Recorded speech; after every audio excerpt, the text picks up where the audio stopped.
Vă salut! Bine v-am regăsit! În acest videoclip vreau să vă arăt o metodă foarte ușoară de a înrădăcina vița de vie. Această metodă se poate folosi atât primăvara cât și toamna. După cum se poate observa, am aici o viță de vie înrădăcinată care a fost transplantată în acest ghiveci.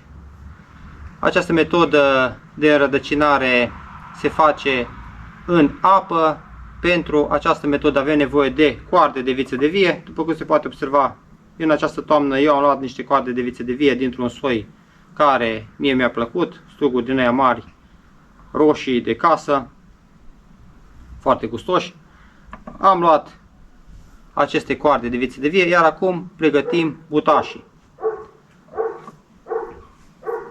După cum se poate observa, din această coardă, în partea de jos, cu o foarfecă de vie, sub primul mugure, facem o tăiere dreaptă, aproximativ 2-3 cm sub mugure, iar primul muguraș se va îndepărta cu un cuțit,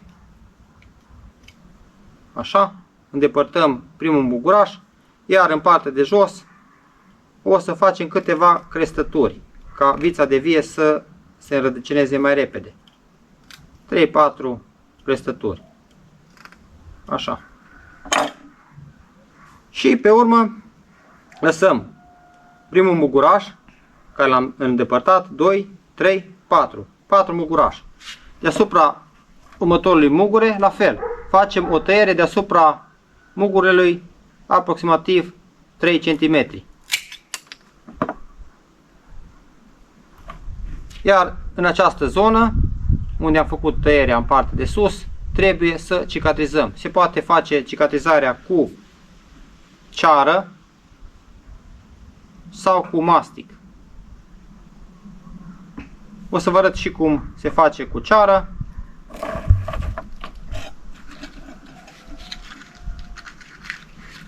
Aprindem lumânarea.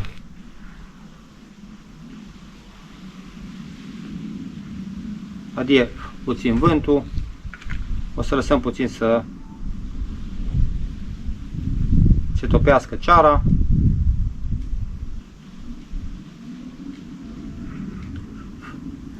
Iar după ce am stins lumânarea, partea de sus se introduce în ceară pentru a cicatriza bine locul.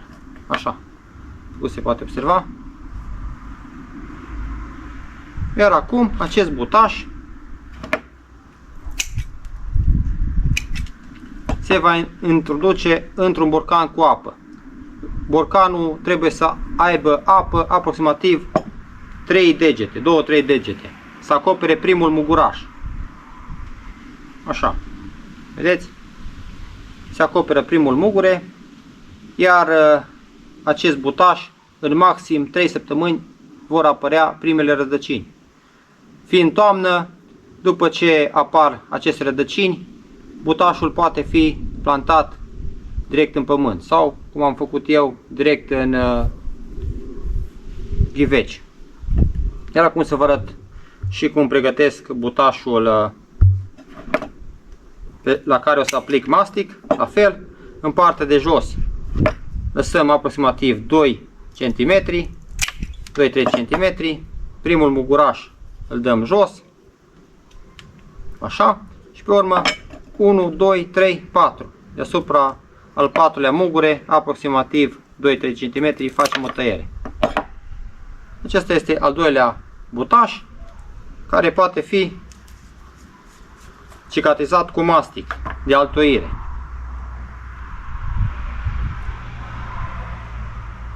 Așa, vedeți? Dacă nu aveți mastic, se poate face cu ceară.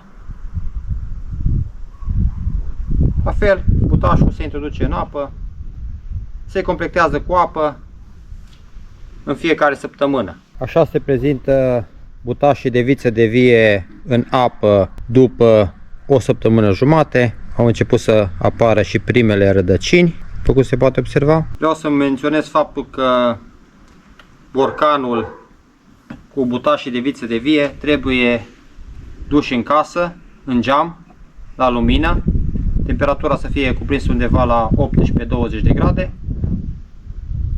iar în maxim 3 săptămâni, 3-4 săptămâni cel mult o să apară și acele rădăcini.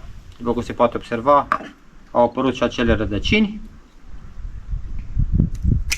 iar transplantarea putașilor se poate face imediat după ce au apărut acele rădăcini. Se poate planta în grădină sau în ghiveci. Cam atât pentru acest videoclip. Dacă sunteți pentru prima dată pe acest canal și vă place ceea ce postez, nu uitați să vă abonați. Mă ajută un like, un coment, o distribuire. Dacă dumneavoastră ați folosit această metodă de înrădăcinare a viței de vie în apă, vă rog să lăsați un comentarii. După cum se poate observa, la mine a funcționat. Până data viitoare vă doresc o zi cât mai plăcută. La revedere!